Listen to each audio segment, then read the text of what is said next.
Welcome to today's episode where we talk about the life wheel and sorting your shiz out. And for those who don't know, what a life wheel is taking stock of your life, looking at all the areas and creating an inventory so that you can move forward in the areas that you need to and lead to better mental health and emotional health.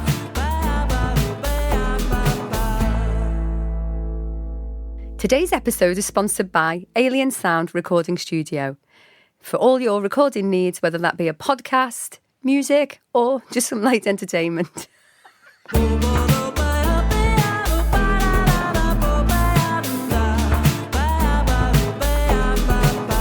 Hello, Sarah Baker. Hi there, Queen. You all right? Yeah, I'm good, thank you. Well, I'm a bit full of cold, but I'm not going to dwell on that.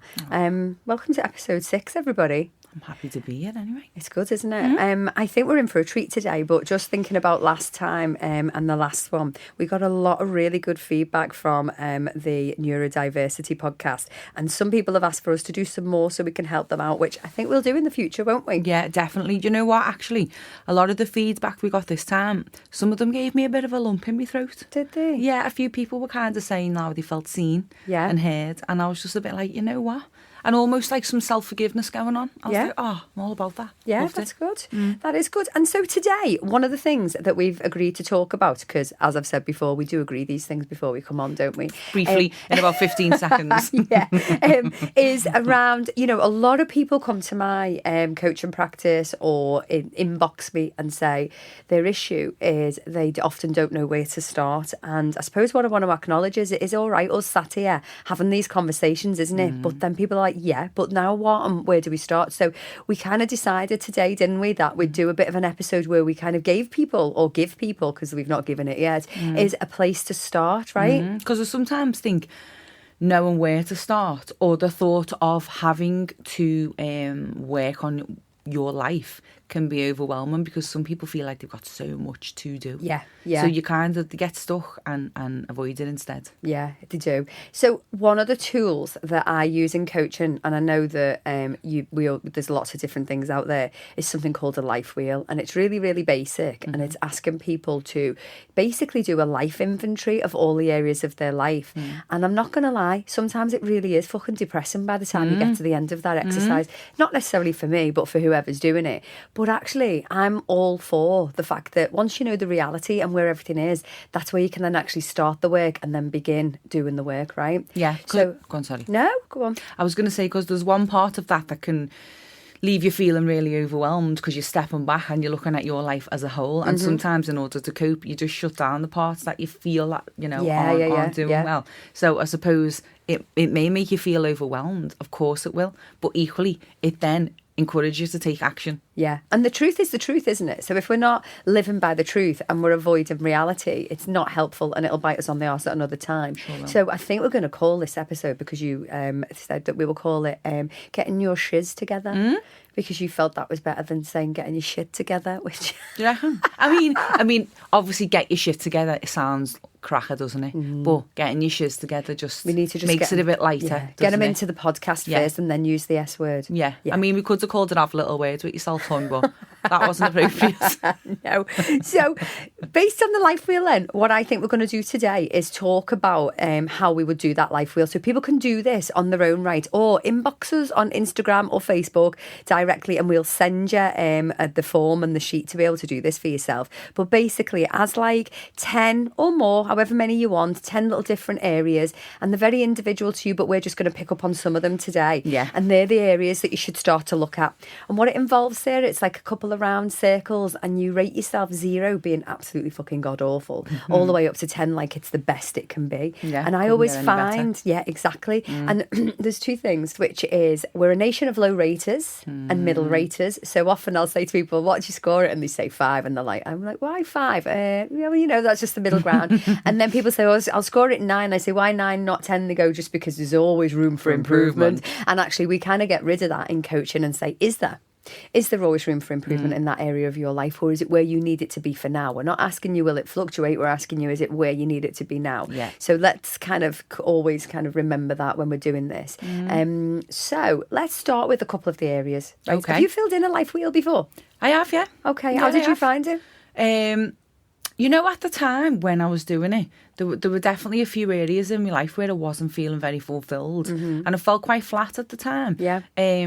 So there was maybe one or two that were like really high. Yeah. And it just made me stop and go, I have control over this. Yeah. So I found it was a moment of like waking myself up again. Yeah. You know, because when you go on a journey of discovering yourself, learning about who you are, empowering yourself, Yeah. And having awareness of how you are in environments that you're in.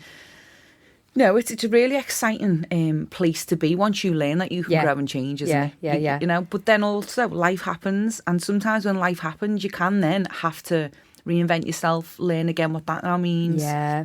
So I was in that place, you know, where, you know, that whack-a-mole game, I always think life's a bit like whack-a-mole, isn't it? You pop your head out and you're like, right, let's go. And the next minute something comes down like a hammer and just whacks you on the head and you've got to start again in some ways. So, yeah, I think it was like a little bit of a game of whack-a-mole. Yeah.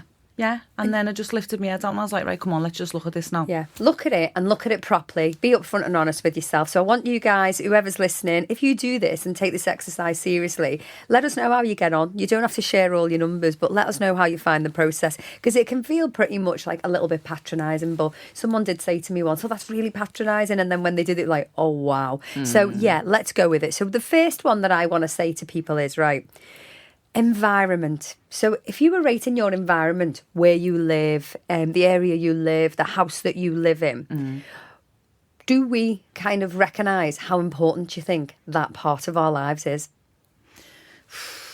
I mean, are you asking me to rate my environment, or are you putting it No, out I'm there just for the asking you, do you listeners? think we recognise it? Do you think people recognise it? Because this is an area where people kind of go, I've resided myself to live in here, I've resided myself to this environment, I've resided myself to all of this, and don't actually believe that they can change it. Well, I've not got enough money to move, or I've not got this. But I guess what I was saying was, do you think people understand how important the environment is? No, I don't think so. Again, I think it's one of those things where when, especially financially, people don't have the means at that point to change it. It's one of those things you just switch it off, suppress it, act like it's not happening, and just deal with it and make do. I think that's definitely a phrase that a lot of people do in this life. They make do. Yeah, they do make do. And I think the area and environment is massive, because I just want to tell you this, right? You know where I live? Yes. Sometimes it triggers me because I see people that I know from my childhood and different things. And there was something that happened in my childhood, I'm going to go easy here, that actually kind of really, really impacts my, like, kind of, it's an example of why your environment is really important. Yeah. And I'm going to tell you this story just quickly before we move on, because it's dead important, right? So when I was little, when I was like maybe, I reckon probably about 9 or 10, these two girls that I knew, I was walking down the street and they kidnapped me. No, they never. They did. They bundled me in a van. No. They bundled me into the back of an empty van, right? And pinned me down and licked my eyelids. And then they let me go. Right, so for me, when I walk around my hometown, if I ever see those people, like, I just think, what? And there's so you see these people now? Sometimes, yeah. So you're 9. So how old are they? No, well, they're probably about the same age, but Are they in the back of a van? I don't know, but well, I do know, I can't say in case they hear. However, the point is, it's like I didn't tell anyone about it, and I just kind of toddled on my merry way, like as if nothing had happened. But I just had my eyelids licked. I mean, why? That's first of all, feel violated, hearing it, because I used to do that to my sisters when they were younger and pin them down. Yeah, it was weird. I used Didn't to put them in a van though, didn't right? Put them in a van now. Would have probably if I could. But no, jokes aside, that sounds freaky. Pretty it sounds fucking scary. creepy. It sounds disgusting. And as a 9-year-old, what the actual? So so the thing is that I'm not traumatised by that every day of my life, but I'm using it as an example, just A, to be funny, but B, to kind of go where you live, what your environment's like, is that often really important, isn't it? And because even now, that's in your unconscious mind, that's in your memory bank to keep you safe, isn't it? So when you're walking around the streets, especially now with your children, triggered by the vans, a van goes past. I bet you that happens at times, or it comes into your mind. Or does it not, No, does it? it doesn't really. But Ah. what I think what it does is it's like all the memories of where you live and the idea that you kind of feel so like claustrophobic in your environment sometimes, and how people don't recognise that that's anxiety provoking and actually is a really big deal. Yeah. The other thing is if you're waking up in a house that's like kind of dilapidated for whatever reason, you're not going to feel motivated, are you? And I think actually we often turn that inward, and so environment to me is massive. So I would like kind of say to people, have a little look around, or you might already know the answer to this. If you were rating yourself 0 to 10, or like your environment, where you live, your house, whatever it is that you live in, without trying to put the grateful hat on, because we always like kind of override it with, but we've got to be grateful and we've got to have gratitude because at least we're not living on the streets, you know. And yeah, that is true. I've got to be grateful, but let's start from a place of where do we want this to be? Not that we can change it overnight, but what's your environment like? How does this make me feel? How does it meet my needs? How does it show me as a human being? Does it match with how I see myself? You know, there are so many things, because what we don't notice is, especially like our environment in terms of like our home, you know, when we walk through our home, that's where we spend a lot of our time. And even if you're in your head thinking about how your day went, as soon as you walk into your home, your energy reflects that, doesn't it? You know, that will zap your energy, or that will give you energy. You know, if you have a nice, comfortable, warm, nice environment where you feel three toilets and stuff. Was that last episode? That was last episode. New builds. It's just three toilets. It's annoying. You know, I'd rather. It's got one downstairs, one upstairs, and an ensuite. I'd rather have a wardrobe. It sounds like hell on earth, if I'm honest, but yes. But what we're saying is then we digress, don't we? Is that environment is important. Environment is important. So have a little look at that, right? And then what would you say? Like, what do you think is another area that we should look at when we're doing a life wheel and we're trying to do a life inventory and get our shiz together? Well, to be honest, if we're talking about our environment, immediately when I'm thinking I want to change my environment, or I want me nice big house with the island and the bifolds and what have you that you want, money. Yeah, finances is massive, isn't it? Yeah. Finance is massive. Like, and I don't know about you, but my finances over the years have changed. I've been to the point where, I don't know if you've ever seen, did you ever watch Maid on Netflix? No. So a lot of people will have watched that, and she's going around the shop and she's adding stuff up and it's like ding, ding, ding, you know, in the top, like £10.50, and then having to minus it because she's actually only got a tenner. Like, I've lived like that, like, and got to the point where I'm counting my shopping. And then there's times where I've like been really rich and I've had matching underwear and matching shoes and what a babe.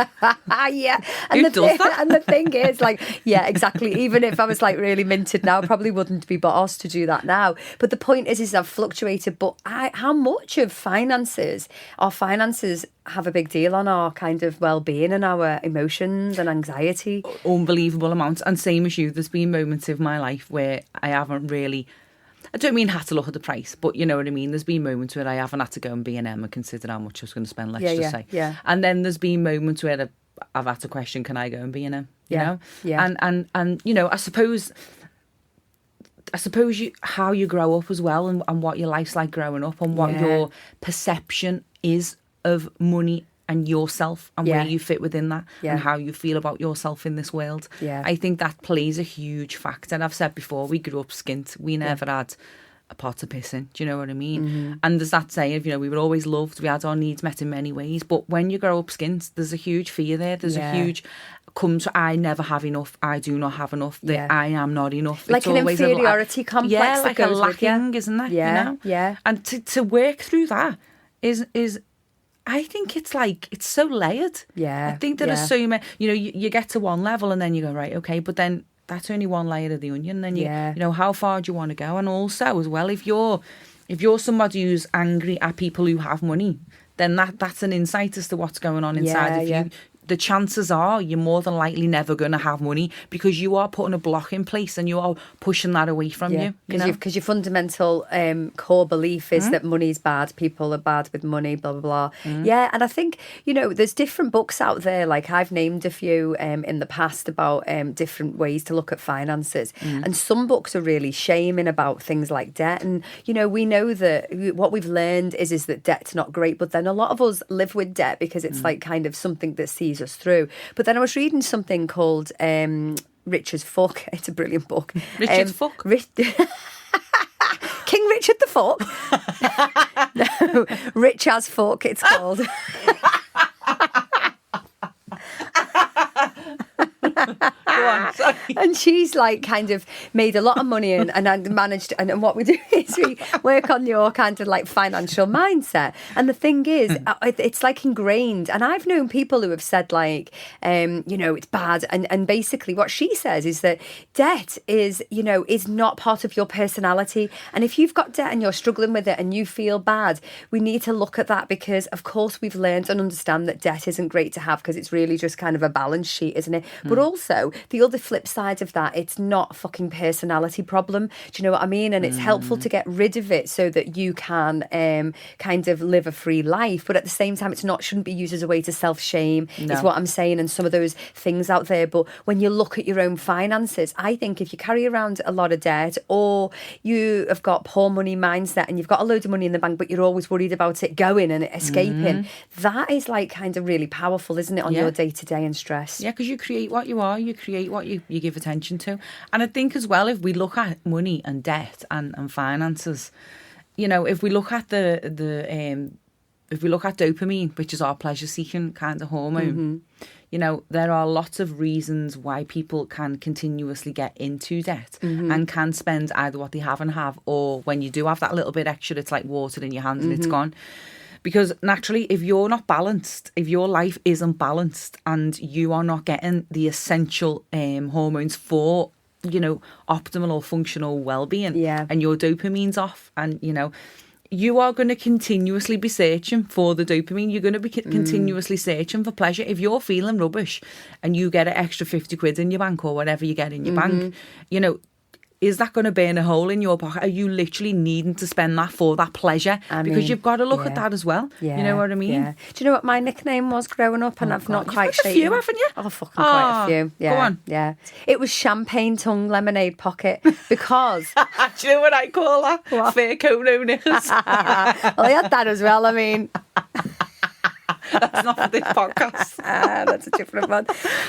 Because I just never had like an understanding of, well, if I want it, then I can have it. Why can't I have it? And I can just kind of find it. And still a little bit, I'm working on it. I'll find it. I'll make it work. I'll make it work. Yeah, it'll be all right, Liz. No, I have that. I'll be sound. I can be going down to the very low amount in my bank, and I'll be there going, I'll be sound. But for some reason, it is sound, because that's my belief. Sometimes if I'm like getting to levels where I think you shouldn't be spending any more, Queen, because I just think, I'll be fine. And then like the next week I think, oh look, see, I knew that'd come to me.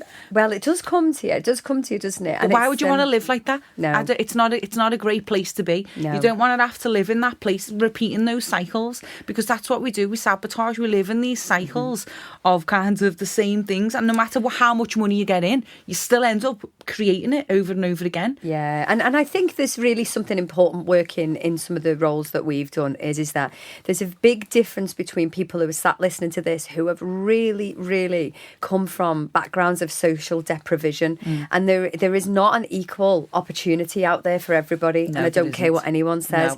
And so, some people are starting from minus, right? And that goes for minus physical asset, that's minus finances, for, poverty and inequality exists, doesn't it? And we can't ignore it. And opportunity, it doesn't exist for everybody. No. And then there's something around how we take that forward and help that kind of process within ourselves. It's not all about money. It's not all about belongings, but it is about fucking security, isn't it? Yeah, it is. Financial security in your own right. It's not about whether you own a house or don't own a house. It's what is right for you. What do you need to see in your bank account to make you get up in the morning and be able to feel like the bills are going to get paid, and actually, you can do something. I think that's the point, isn't it? Yeah. Is that it always working from this place of deficit when sometimes actually that's a mindset issue. Yeah, and I think if we look at, which we've mentioned in previous episodes, if we look at Maslow's hierarchy of needs and we're reflecting on money,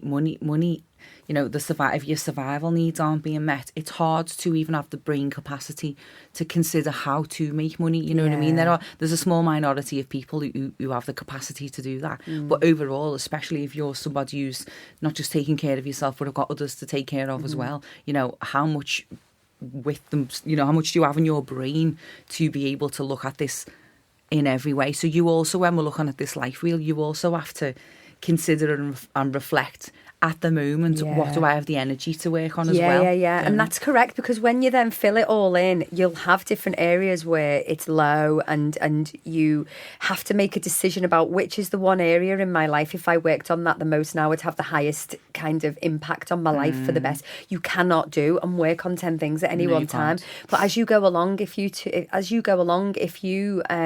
kind of work on these little bit by little bit, it has a knock-on effect, doesn't Another it? song. Sorry. Little by little. Go on, sorry. Little bit by little bit. By Oasis. I don't know where my voices are coming from today. It's because I've got a cold. I'm absolutely delirious. Oh, yeah? Well, a little bit, yeah. But finances. So I think people need to consider that. So what else would be on that list? I think we spoke about fun before in one of our episodes, haven't we? Yeah. And I think that's one of the big areas where, how can you expect to be happy if you're not having any fun? How, I think, like, life can weigh you down, can't Yeah. It can. So that you don't have fun. So you don't have fun. We know that. But if you know that, what are you doing? Do you know that dancing in your kitchen, which I am all for? I have a disco ball. I am all about that. Dancing in your kitchen is one of the greatest things you can do to alleviate some symptoms of depression, to help with anxiety, to regulate and manage your nervous system, to increase your development of your children if you've got children. Like, it is, dancing and moving and singing is like the best thing you can do. It gets you in the moment. It encourages you to be grounded in the present moment, being mindful of what you're doing. It releases pent up stored emotion in your body. Like, oh my God, the list is like huge.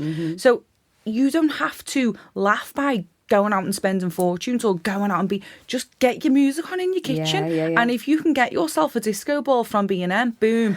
Or just come round to your house, because it come sounds round like to it's mine. fucking banging. I always said, when I get a house, the most important thing is that I am able to turn my kitchen into a dance floor. Oh, wow. Okay. I never knew I have that. I have a karaoke machine in the corner of my kitchen, and that stays there permanently. And so whenever I need to, boom, let's get the mic out and go. I think you've hit the nail on the head in terms of, we always think about fun, don't we? It's like we've got to spend a load of money, and based on what we're saying about finances, that might not be possible. But it's even like, who's fun to be around, yeah? Like, who are your friends who are fun, and who are the ones that are the drainers, and who are the ones that are kind of bringing out the worst stuff in you versus the ones that have a laugh and have fun, right? Yeah, because do you know what I always say?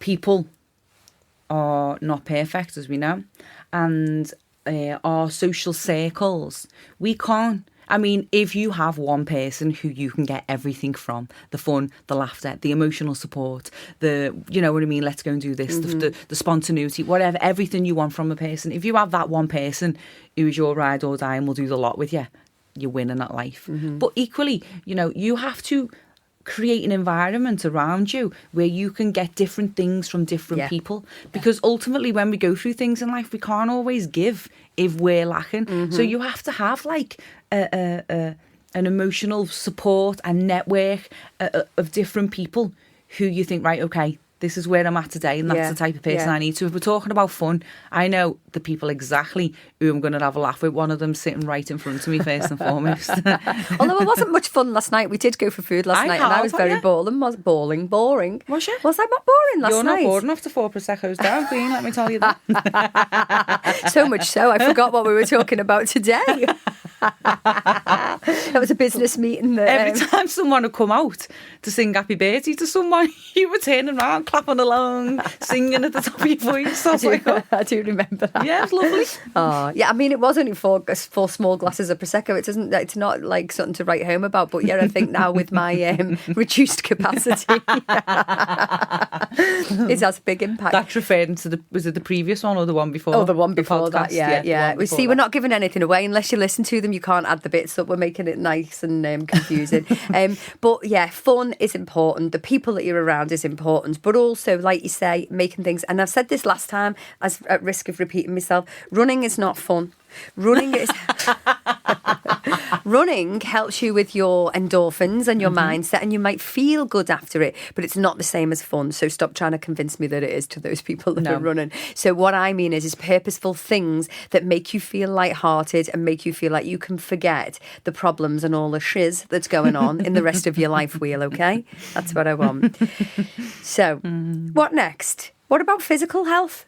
Like physical health, I always have this on the life wheel because how important is physical health? I don't mean your mental health because we've got one for that, but we'll talk about that in a bit. What about your physical health? How many people out there have health anxiety? Like, oh my goodness, like so many, like on a daily basis, people who come to me, and not just people from a therapeutic perspective. I mean, where I work, it would make sense that people have health anxiety because of what, you know, the nature of, you know, a lot of the work I do work in at a children's hospital. So that's really like normal. And it's normal anyway, obviously. But how many people, like so many.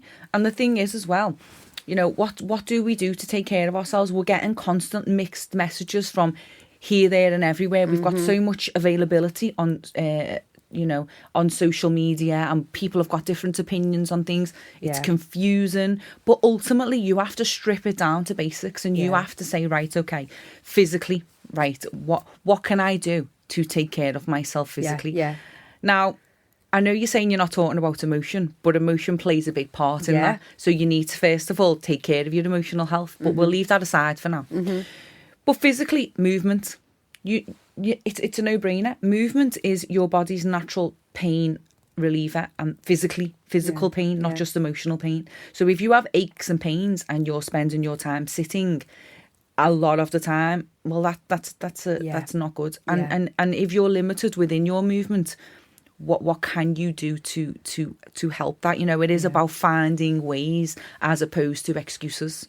Do you think as well, as you get older, like I'm older than you, I've noticed that I don't suffer with health anxiety, but I certainly have started having weird intrusive thoughts about death. And like, I've never been obsessed with death, but like any ache or pain or something I'm having, I'm thinking, am I dying? Is there something wrong with me? And it's almost like I want to be physically fit and healthy so that any chance of that is reduced. And you can't always reduce it, can you? You know, there's people who, unfortunately, you know, we know people who have had cancer, got cancer. There's different things that people have, lifelong illnesses, and we can't prevent some of that, right? But I think there's a massive part of me that I want to make sure, for example, that I'm healthy and I'm working on it and have physically fit so that actually I don't have a stroke or I don't have a heart attack, because it's frightening. But you know, even sometimes lately, like I get a bit of a feeling, I'm like, oh no, maybe this is something much more serious. And I wonder if that's an age thing, or do you think people... Well, yeah, I definitely relate to that. Do you know what? I've probably said this before,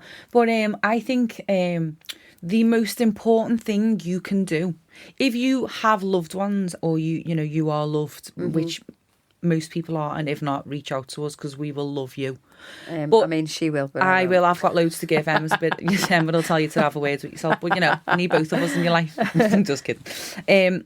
But the best thing you can do is take care of yourself, especially your health. The best thing you can do, because what that then does is it stops people worrying about you. So take care of yourself, look after yourself the best you can, move more. And I was going to say something else, but my mind went on a tangent and now I forgot. ADHD. I've remembered. Oh, go on. Yeah, go on. Remembered. Thanks. Sometimes a little song just relaxes the brain. So, when I turned 40, I spent from the age of 38 anticipating turning 40, and I was like, I am going to live my best life. I am determined. When I turn 40, I'm going to feel fantastic. And it's going to be the new 30 in my brain. Yeah. So that was what I was praying for. So I spent 2 years proper taking care of myself. I mean, I do overall, but you know, really it was my focus. Yeah. Doing, you know, me weight in the gym and eating eggs and that. Listening to Eddie on Instagram. Eating eggs. Sat there chomping your boiled eggs. Oh, do you know that I absolutely do love peeling eggs though? I don't like eggs, but I do like peeling hard-boiled eggs. Like if that was a job, I'd do that job. Stop it. Honest to fucking God. That annoys the life out of me. Anyway, I've just took you off on a tangent. No, that's again. fine. I've remembered. I've stayed on track. So anyway, I got to 40. I had loads of big celebrations, didn't I? I absolutely lived my best life. But then as soon as they stopped, now don't get me wrong, the celebrations put me on a bit of a come down afterwards because I was like, what now? But take that aside, I became quite absorbed and panicky about aging, getting older. I felt quite flat. I was thinking, within the next few years, it then means menopause and it means this and it means that. And then I was like looking at how just little things in my body started changing. And they always used to joke saying gravity loves me. And then I was like, shit, gravity really does love me. But gravity doesn't love my tits. Oh, shit. But then I just remember looking in the mirror thinking, oh my God, gobble, gobble. I'm getting jowls and that. And it's fine. And, and someone said to me, what about aging gracefully? And I was like, no. I think it's little. For anyone who does, please go and live your best life. I'll high five the life out of you. What I want for me is completely different to how I look at other people. Just need to put that out there. But the point I'm trying to make, I felt rubbish and I felt flat and I couldn't shake that feeling off. But you know what I'd done? I didn't sit in it for too long. I thought to myself, I need to do something about this. I will not live like this. I've worked too hard on myself to live like this. Yeah. So I went to get a full blood test from the doctors. Did you? Yeah, I did. Wow. And because you can get the results on your app, on the NHS app. Okay. So they said if you can't tell, she's 1040, everybody. I mean, that's like the talk of somebody who's 40. I even went for the health check before they told me to do it. But now, and I got all my results up on the app, and they said I was only low in like one or two things, which I corrected. But then when I'm looking at certain things on the app, I've realised that, listen, I'm not an expert. Please let me just put that out there. Far from, do your own research. But I realised that the NHS app and the levels that it gives you in terms of like your results, the NHS app wants you to not be in crisis. Yeah. So it looks at you from, are you in crisis? No, you're not. You are fine. Now, when I looked at things like, for example, my iron levels, I think, don't quote me, but I think it was between 15 and 150. They're like, that's the okay place to be within your iron levels. Now, mine were on something like 29.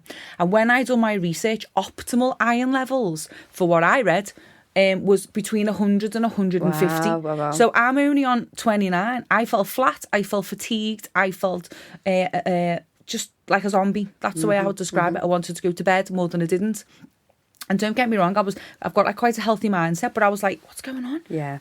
So I thought, well, the doctor and the GP didn't tell me to take or increase my iron, but I'm going to have a go. And then when I read into it, it was saying, take it on an empty stomach every other day because that's the way your body can absorb it. Yeah. So I started doing that. Took responsibility. I'd done my own research. I did, like, the doctor's information was great to me, but equally, it wasn't, the end of, or you know what I mean? It wasn't a be all and end all. I had to take control for myself, surface, isn't it? It's the scratching of the surface to make sure, like you say, that you're not in crisis. So exactly. So do things like that. Get yourself checked out. Do all of these things, but equally do your own research on top of that and trial and error. Now, also, I just want to add to that, when you do, sorry, I'm pure waffling on. I am soz. I'll give you the mic back in a sec. But when you do have, like, say, high levels of health anxiety, which is a huge thing for a lot of people. Yeah, it is, yeah. What I would say as well is, which we spoke about in the past, first of all, intrusive thoughts. Yeah. They are normal. Yeah. And it's what you do with those intrusive thoughts that impact your life. If you are getting health anxiety, first of all, it's your fear response. So learn how to control your fear response. Learn how to manage your fear response a little bit better. Learn how to do some grounding tools and get yourself back in the moment. Tell yourself, this is a trigger. This is a moment of anxiety. Don't feed the thought. Don't start going, oh my God, I'm going to have this, I'm going to have that, I might have this. If you have ailments and you have things that don't quite feel right, get them checked out. Yeah. But ultimately, learn how to manage your fear response. And then on top of that, then do some, what's the word I'm trying to think of? Affirmations. Every morning, I calm my body. I get myself in the present moment, and I say my body is healthy. My body, and and my body works great for me. My body, and I have lots of things I say about myself, and I imagine what that feeling would be like. I have energy. I am healthy. My body does all the areas in my life that need, blah blah blah, and I do that thing every single day, and it really really helps. So yeah, just thought to share that. No, that was a proper mic drop moment. So there you go. Get that off. But it feels like an important part, doesn't it? Yeah, it does. And I think when you're talking like that, I think when you look at your life wheel at the moment, for example, I'm sure there's little areas that you need to work on, but because you're doing the work all of the time, it then makes things like that manageable, doesn't it? Because I imagine some people, and I'm not criticising you, by the way, I was one of them where you go, oh, affirmations, oh, fuck off. Like I literally am like trying to sort my kids out. Everything's going to shit. And it's like, and so I think what happens is there becomes this evolution of the self where you can then put the energies into some of those little tips and things that you're giving. But actually, if you're overwhelmed and there's so much going on, it can be really hard, can't it? But I wasn't like, no, that's fine, because that's healthy habit stacking, isn't it? Yeah. If that was me, I suppose years ago, I might not have been able to do that. Do you know what I mean? But that's why we're saying, look at it, look at what you can focus on first. When you get round to this area, this is how you kind of can work on that area. But there are certain people where you go, affirmations, and there was someone I was working with once, and they were saying, oh, I've been listening to affirmations, but I spend most of my time going, oh, shut up, that's not true. And I was like, well, it's not the right affirmations for you then, is it? I'm not going to walk around going, oh my God, Sarah, when you wake up in the morning, you're going to be 5'2" and a size 6. And the thing is that's the thing, isn't it? Because affirmations alone, so silly little things like, silly little things, that's so rude, isn't it? But what I mean is things like The Secret, the book. I loved that when it first came out. But then what I started to realise was, it's all right having affirmations, it's all right having all that stuff, but it's fundamentally us who makes it happen, doesn't it, through the little decisions that we make. However, what you are saying, which is totally correct, is that the mind believes what we tell it, and thoughts come into our mind, and just because we think something doesn't necessarily make it true or make it right. And it's about kind of letting them thoughts flow in and flow out, right? It is. I completely agree. And the thing is, how much you attach onto that will determine how long it stays. And I read something the other day, and I heard somebody say it when I don't know what I was listening to, as usual, and they said, when you have an emotional reaction to something, the emotion only lasts usually for 90 seconds. But usually our minds will encourage that to last longer by what we attach to it. Yeah. If you have that information and a fear comes in or something happens and you can address or assess in that moment that you are safe in that moment, because nothing's happening in that moment, you can allow that feeling to pass through a lot quicker knowing that information, or you can attach whatever you want onto it, let it grow, and Bob's your uncle, Fanny's your aunt, you're doomed. Fanny's your aunt. So moving on then to the emotional side. In my book that we were so happy, not my book, I haven't written a book, but that'll happen though, won't it, yes, Queen? it will. Yeah, we are going to write a book, aren't we? Yeah, so the Rich as Fuck, not Richard's Fuck. Rich as not Fuck. Rich.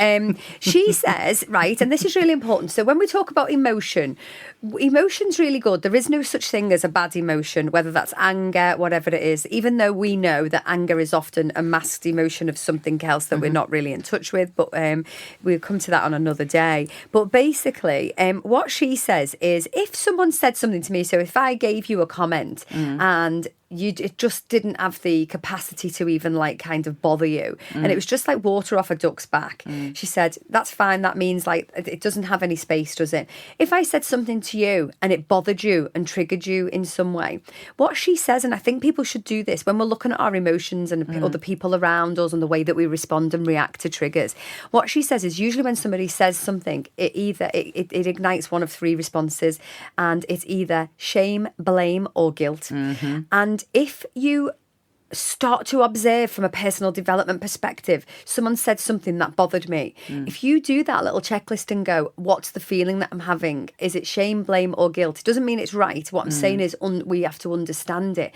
Quite often we can get to the bottom of it, and we can say something like, well, actually, I don't need to feel shame. That's not my shame. Or actually, we can reinforce the fact that we don't need to feel guilty. So our emotional health, whether we're suffering with anxiety, incongruence around how we want to be versus how we actually are, is really important, isn't it? And it kind of links into the physical health, what you were saying before. So on the life wheel, what you want to do now, listeners, is kind of what's your emotional health and your emotional and mental health like? How would you rate that? Are you kind of riddled with anxiety? Are you always triggered? Is there things going on for you, right? Are you doom scrolling on social media all of the time and being triggered by certain things on there that will apply to your physical, emotional health?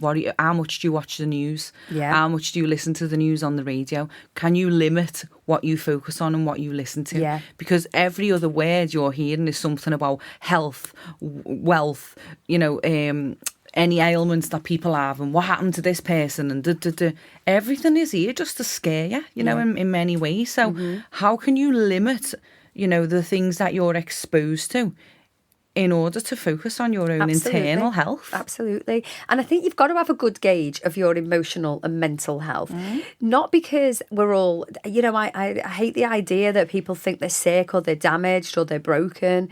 We're not, you know, but we also have to understand, how are we emotionally and mentally? And before we can kind of like, it's like a little circle, isn't it? We can't become mentally and emotionally well if there's lots of our lives that we feel are going to shit. And it's not going to shit as in like, because there's a standard. It's what we believe it needs to be, or what we want it to be, right? Yeah. For some people, they're quite happy with a certain situation and other people aren't. So it's not about other people's gauge, right? No. But your emotional health is closely linked to, you can't feel good and start to do this work on all these other areas if we don't look at your emotional mental health and rate that. Because a lot of people go for, you know, for meditations and yoga and all of these wonderful things, but actually, if you, this is your language, if you feel like dog shit, you feel like dog shiz. If you feel like dog shit inside because there's lots of stuff going on emotionally, what are you doing about that too? Yeah, absolutely. And then let's kind of bring it on to, I say always separate relationships and family and parenting separately, right? Okay. So if I talk about parenting, not everyone who's listening is going to be a parent, but obviously we've got a lot of people who are as well. That saying has never been so true for me, which is that, you know, I think I said it last time, you're only as happy as your unhappiest child. And when your children are unhappy, or you're unhappy with your parenting because you're getting it wrong, or you're not quite spending enough time with them, or you're feeling guilty. Like, I would ask people, rate your parenting, not what your kids think of you. Are you showing up as a parent how you want to? Because if you're not, you're going to be riddled with guilt and you're going to be really struggling, right? And you can't have this perfect. And you're going to carry so much shame. Yeah, absolutely. And we need to understand that, don't we? Because when Stephen Covey in his 7 Habits to Highly Effective People book, he talks... That's why we need Emma, guys, because Emma labels and references every single person. I go, I was listening to Thingy Bob the other day and I don't know who I was listening to. Thanks, Em. You're welcome. So Stephen Covey's 7 Habits of Highly Effective People, he talks about putting first things first. And every day we're waking up and prioritising loads of different shit that doesn't actually matter. But what actually are your top 3 or 4 priorities? Most people who've got children will be saying they're children. But if actually we're juggling all of that, if we don't, and I know because I've been there not that long ago, up and down, it's a work in progress, isn't it? But if you aren't kind of like, your fundamental number one thing that you want to do is to be a good parent and help your children to thrive, if you're pulled left, right and centre and working constantly, and I do get pulled, or I push myself because I like it, then I'm not prioritising my kids sometimes, you know, and sometimes I have to put it on a list and go number 1, children, because it's not easy, because you get your self-esteem needs met by all these other things as well. But I think that, what we're talking about is like, how do you feel about your parenting? How do you feel? Is it where you want it to be? Is it 0? Is it 10? What do you need to do? Are you too reactive? Are you a panicker? Do you feed feelings rather than help soothe feelings? You know, I delivered training last week where I work, and I was talking about grounding ourselves in the present moment and dealing with the present moment, because a lot of the time when we're triggered, it's usually from something historic within us, and that's why we have the tendency to overreact, you know, in moments, because it's not about that moment. It's a memory or a trauma of some sort that then links with the guilt, shame, or blame that's then from the feeds past. That narrative of So, and also, if we haven't taught or learned how to regulate ourselves, how are we going to then teach our children? So I was talking about that, and I was asked, you know, well, what tools can we have, you know, that we can use when, you know, my daughter really overthinks, my daughter really panics, my daughter's anxious, my daughter's this. And I said, how do you feel? Are you anxious? Do you overthink? Do you panic? And and I said, right, okay, so in that moment when your daughter has all of these things, but you also have them too, you're triggered. You probably think, I imagine, you probably think, I don't want her to feel the way I feel. Yeah. You will then potentially go into rescuer. Yeah. Or if you get too overwhelmed, you'll potentially shut down. Mm-hmm. You will then feel guilty, and it's a self-fulfilling prophecy. You just continuously live that way. Now, what you must do is when your daughter or your son is presenting with something like this, you immediately need to think, okay, this is not me, this is them. Because you are separate, they are separate to you. And you must find a way to ground yourself in the moment. And in that moment, once you are at a place of calm and grounded and centered, you can normalise. These feelings are normal. Yeah. Your child, if you go into school and you're surrounded by 30 other children in a class and you don't come home feeling a type of way, well, then I'd question that too. What I'm trying to say is they're too overstimulated. These settings aren't made for the human brain or body, but this is the environment that we're in. So it's about normalising. Of course you're going to feel like that. Of course you're going to. And you're grounded in the moment and you just deal with that moment. You don't deal with how you felt when you were 5 or 6 or 7. Or you don't deal with the future part of them that hasn't even happened yet. Because chances are you will create that more because you're telling your child, oh yeah, this isn't nice. You've got something to fear. The way you feel is awful. Oh, you shouldn't feel that way. No. What do you feel? Gosh, yeah, you're bound to feel. I get like that sometimes. Yeah. Sometimes that's all they need. You connection. You're talking about validation as well, aren't you? Yeah. That where it's okay to validate someone's feelings, but often unconsciously we're too afraid to have that feeling ourselves, so we need to stop it in another, don't we? So if we see that someone's struggling and they're in pain, we don't want to feel that, so we put a stop to their pain, or we try to, but actually what we do in that process is invalidate their feelings. Yes, we do. The amount of people that I talk to where my advice to them is just, okay, well, what would it be like for you to just sit with that person and say, I hear you. Actually, that sounds really difficult, and actually be able to kind of go through the pain. And it's that thing we learned in that counselling, wasn't it, which is it's the as if scenario. I can sit with you as if I'm going through it in terms of my empathy, but I am able to separate myself and know that it's not mine. And a lot of people say to me, how do you coach all these people and have therapy with all these people and not take it all home? We've learned, haven't we, through the work that we do, through supervision, through training, that actually we can be there for somebody without making it about us. And the more present we are, the more we validate someone and don't worry. And I think there's something, I was talking to another coach the other day, which is there's absolutely something in Roger's theory, who's a person-centred founder, around knowing that people will be okay. Yeah, that was exactly, I was going to say that exact thing. We are all responsible for our own feelings, and somehow, some way, we will find a place to be okay. And now, don't get me wrong, if you don't feel okay, please reach out, because, life is about connecting with people and getting the right support that you need. And obviously, we're not talking in that depth of this at the moment. We're talking kind of in your everyday to-day living. And we are, and that's the thing, you've got to teach your child that they can deal with these feelings. You've got to teach your child that they feelings aren't there to be feared, they're there as a guide. And in this, you use both parts of your brain, the part that's full of fear and then the rational mind, and you teach them how to use them rather than how to put them against each other. If you have a feeling and the first thing you want to do is run from that feeling or fear that feeling, or it's not okay, or I don't want to feel it, or to avoid it in some way, well, then you're going to teach your brain that there's something to fear. You're going to teach your brain that there's a problem. Whereas if you actually have a feeling and you think, oh yeah, this isn't very pleasant right now in this moment, I'm feeling fear, I'm feeling anxiety, you look around and you say, am I safe in this moment? Is there a threat to my system?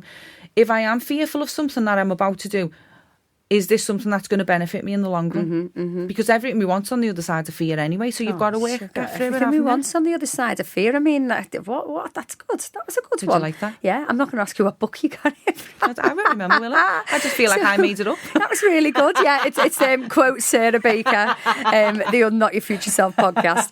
Okay, so let's move it on then. So family. Oh my God, I love family. As you know, I'm a family systemically informed therapist. Yes. Yes, I'm not allowed to say family therapist because I'm only in my second year, but I've worked with families for a long time and couples for a long time. Family is really important in terms of looking at how you feel about your family not being the worst. I keep saying not being the worst, 10 being the best. I have to keep reminding people, and actually family and our place in that family, how our family impacts us, the influence they have on us, the way in which we interact. Because I don't know if you get this, but I certainly know I've had this several times. I know my clients have. You go back into a family unit and you slot back into your role. When I go back into my family, I am champagne tongue, lemonade pockets, fur coat, no knickers. Gobshite. Doesn't matter how many podcasts I do, how many kind of people I see and help, that's just where I am, right? Okay. Now, don't get me wrong. Obviously, I'm being really kind of exaggerating. My family love what I do.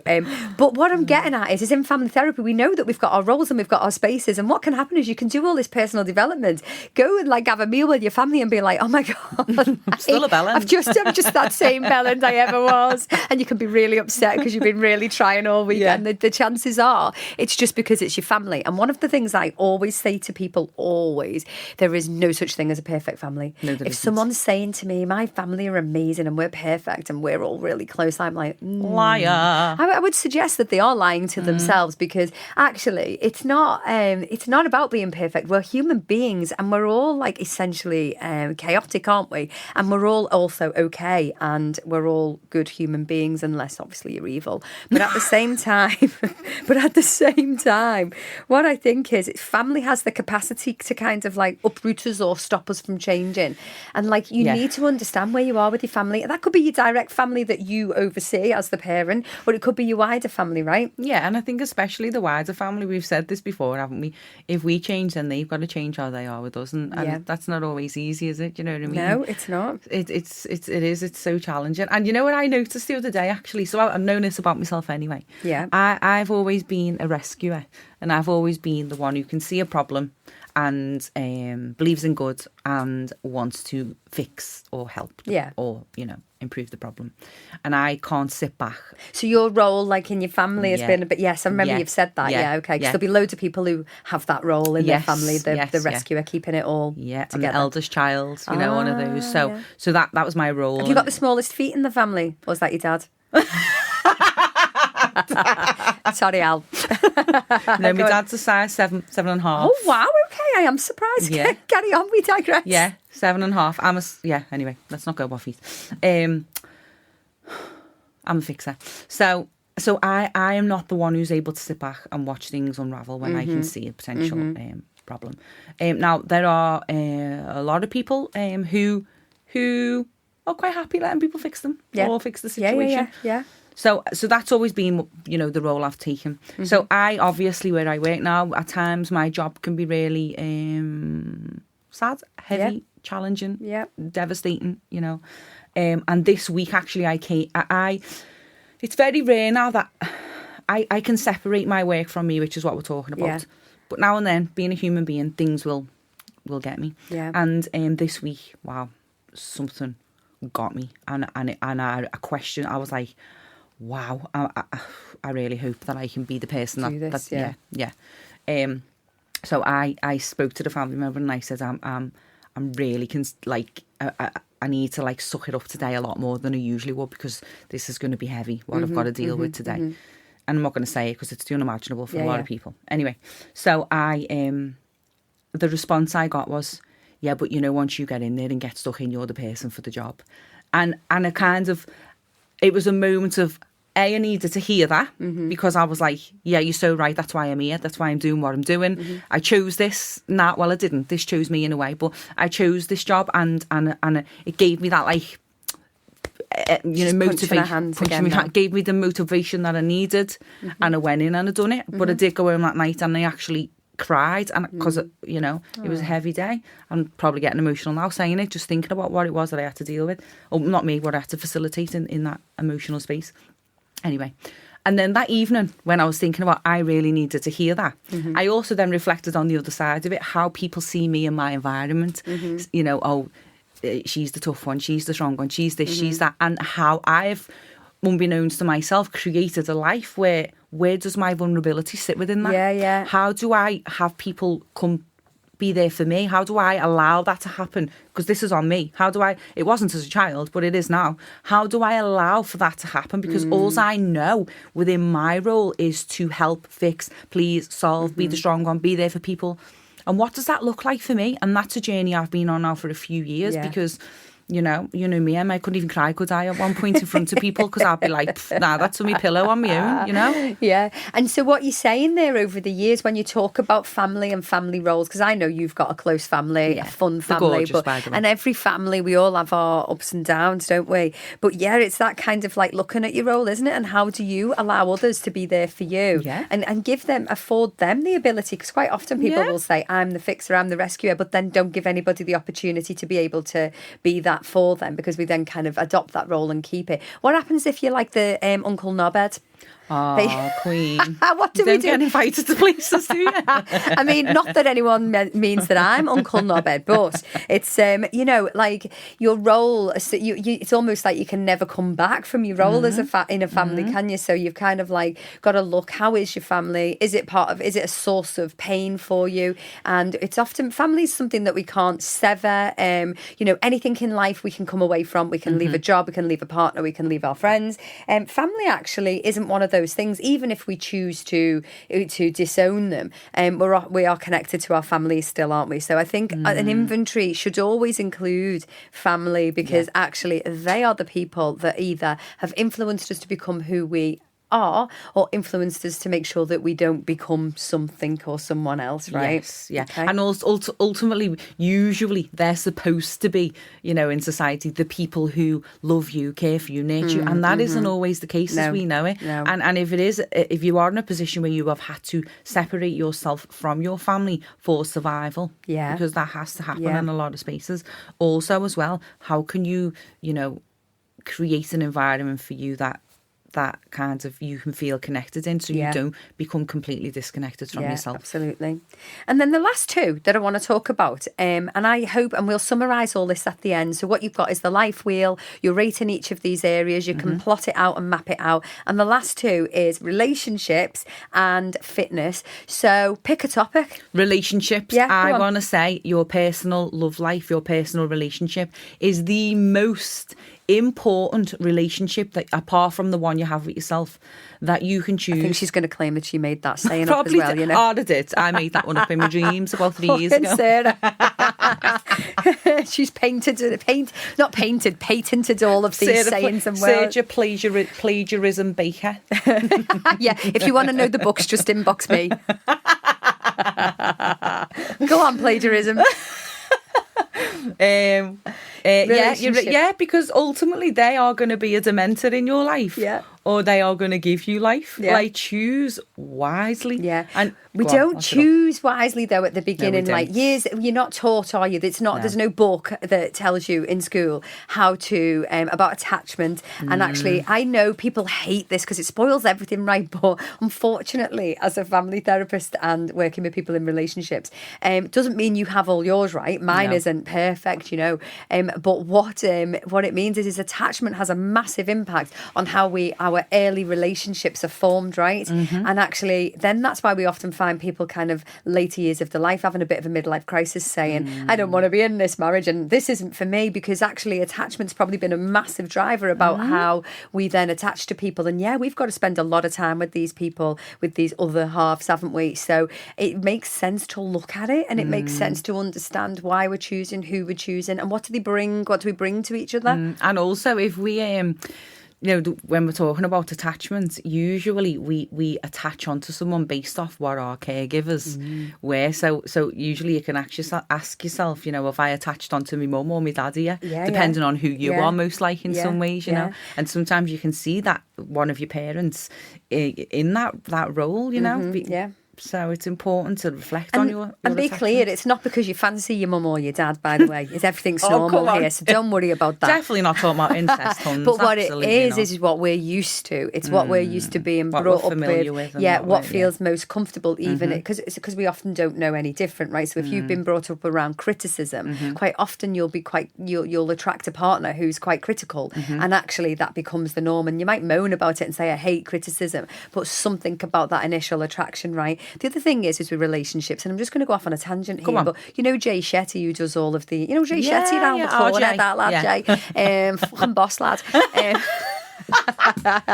He talks about love and limerence, and I loved it because I heard him on the on a podcast, and he talked about limerence, and limerence lasts from up to like kind of straight away 2 weeks to up to 2 years, right? And limerence is the ability to mask the parts of yourself that another person might not like or like themselves, or B, that actually kind of a quite significant part of who you are. Now, what that means is that the low level irritations that you feel with someone at the beginning, you can ignore because you're kind of in that honeymoon phase, and that's what limerence is. And actually, you can kind of like, if something irritates you, you can be like, oh, it's okay because they're so lovely. Oh, look at them. They're so peachy, which is why then a few years down the line, you're like, if you breathe near me one more time, see you next Tuesday. Yes. And that's why. And limerence can last for up to 2 years. And I always remember him saying, like, and then we jump into relationships and we're not kind of going, oh, I'm going to listen to that and I'm going to listen to that little bit of information about myself. I'm just going to go ahead with it because we can cope.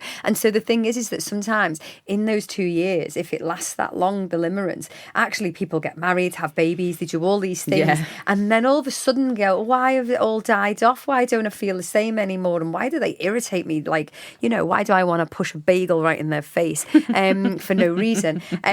So it's kind of, that was just a little bit of when I wanted to put a bagel in someone's face. Stu. So I was just reflecting on that and thinking, he's so nice, why do I want to bagel him? And then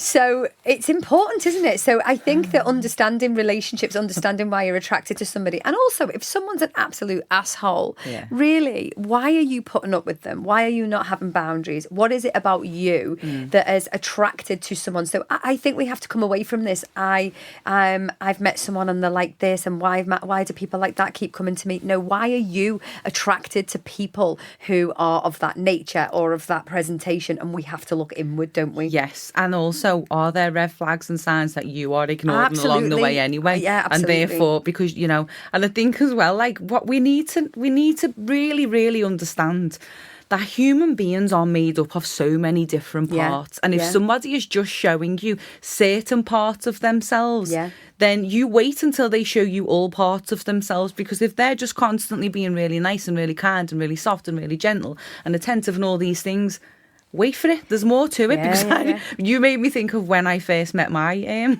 partner. And obviously in the first few months, you're nice and that and being polite and that. And I remember the first time you see me lose my shit. Yeah. And he was gobsmacked because he was like, I thought you were so nice. Like, where did that come from? And I was like, you're a bellend. And I've got a bagel right here that's going in your face. And don't get me wrong, don't talk to him like that. But, inside, I mean, we'll ask him that, to be fair. No, he'll vouch. I might have back then, but definitely not now. But I was fuming, do you know what I mean? And I wasn't happy with something that he'd done. Yeah. And he couldn't get over it. He just couldn't believe it. And he was like, I really thought you were that. And I remember at the time feeling badly. But now I think, well, why would you think someone would just be just one type? I have all feelings. I'm a human being. I have anger, I have frustration, I have irritability. I was going to sing something then the kids. Anyway, shut up, say. So, we're all things, do you know what I mean? So you don't just, if one person's showing you just one thing.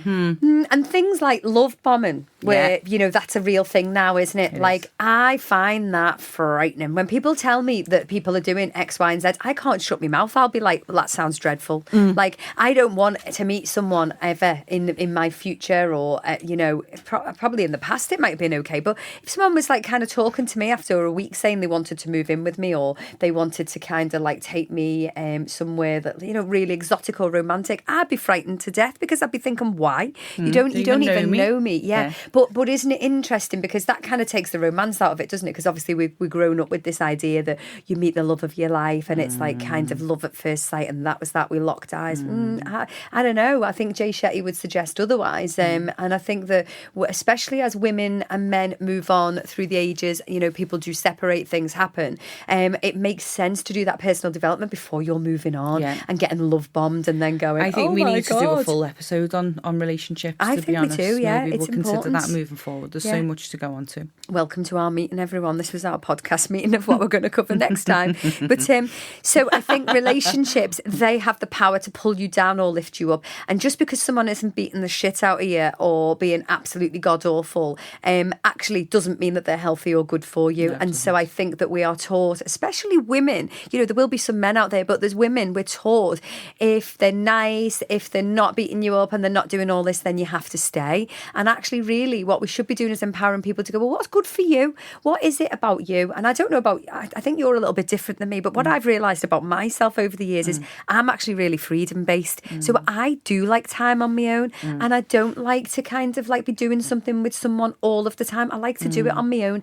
I don't know whether it's come from parenting as well as being freedom based, but like, yeah, so in my relationship, I'm quite happy to just go and do stuff, and I'll do things together, but at the same time I need that space as well. And you know, when you first meet people and you're young, God, that's not a thing, is it? Oh, we need to see each other 24/7. So I think you're right. Let's do an episode on that.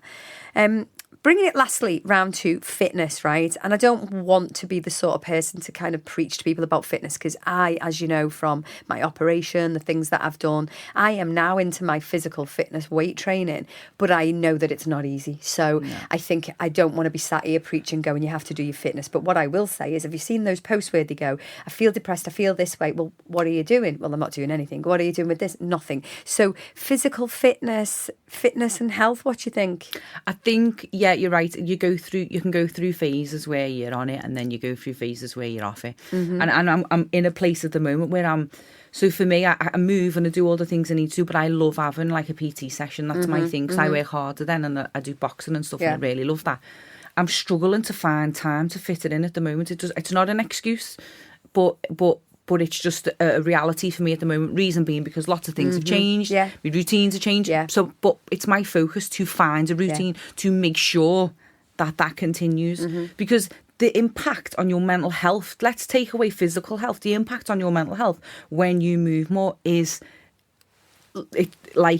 it's the unimaginable. It's like it's the best thing ever. You know, when you're going through these exercises and these classes, and it doesn't always feel amazing. Sometimes you think, what the hell am I doing this for? This is horrendous. Especially when you're like just kind of wobbling everywhere and jumping everywhere. Exactly. but afterwards, when you think about how you feel, definitely. You're never ever going to regret moving. No. You know, obviously, as long as you're safe and you don't cause yourself any injuries, you're never going to regret it, and it's going to give you a lot of your essential hormones for well-being.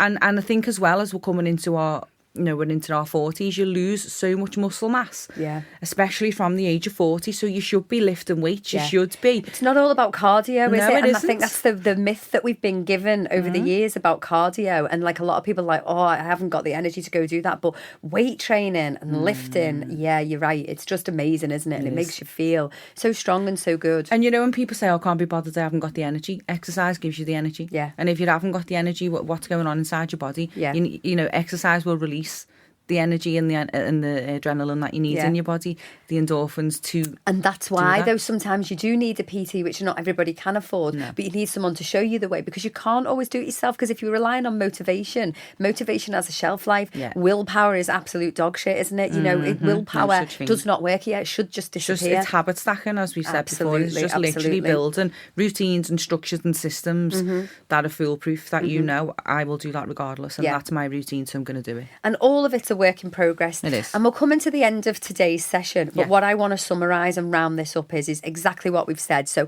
we've given you 10 things to look at in your life. You might have different things. Add them on. You can have as many as you want. Direct messages if you want the format. But what you should then do with all of this is give yourself a break. This isn't about you rating yourself and you berating yourself about those scores. This is about you having a fucking reality check on your life so that you can move forward. People asking me, where do we start? This is where you start. You start with a reality check, and then you look at that reality check and you say, why is that not a 10? So in that area of my life, what would make that a 10? And then we start to work our way backwards and think, how do I get that to a 10? But again, Sarah, like we said before, not everything can be a 10. No. This isn't a perfect world. We're kind of doing this life cycle. We're doing this kind of life wheel, because ultimately, if you can have some areas of your life that really thrive, when the shit hits the fan for reasons that are beyond your control, we are in such a sense of kind of strength to be able to manage those things, cope with those things, and get through those things if there's other areas in our life that we can draw upon, right? I completely agree. I'm just yes to that. Yeah. Fucking amen. Innit? Yeah. So, and you know, people might put faith on there, religion, spirituality, education. There's all kinds that you can put on there, just to name but a few. But you know what? I think I think it's been a really good kind of episode to talk about where to start and how you don't need to come to me as a life coach. They don't need to source you out at this stage. What we need to do is start taking that kind of little look inward at ourselves.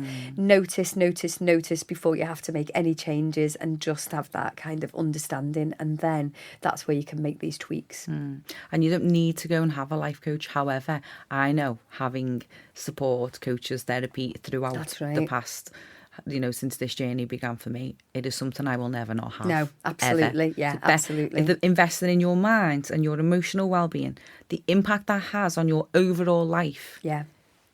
Priceless. And you know, if you can't afford a life coach, which many people can't, right, there's loads and loads of organisations out there, including, like, I often do it where I ask for volunteers, because obviously I teach coaches and stuff like that as well. There's people who do it, and there's like volunteer where you can go and get coaching for free and actually really do some life-changing stuff. So have a little look, inboxes if you're interested in kind of getting some support, because there's always projects going on. But yes, anything you want to say, or do you want to call it a day? I'm happy. I think calling it a day, because I just can't add anything on to what you've said. I completely agree. I'm just sitting here again like usual, nodding dog. That's going to be on the video. Yes. Noggin dog. Noggin. So let's get your shiz together. Bye, Huns. Bye.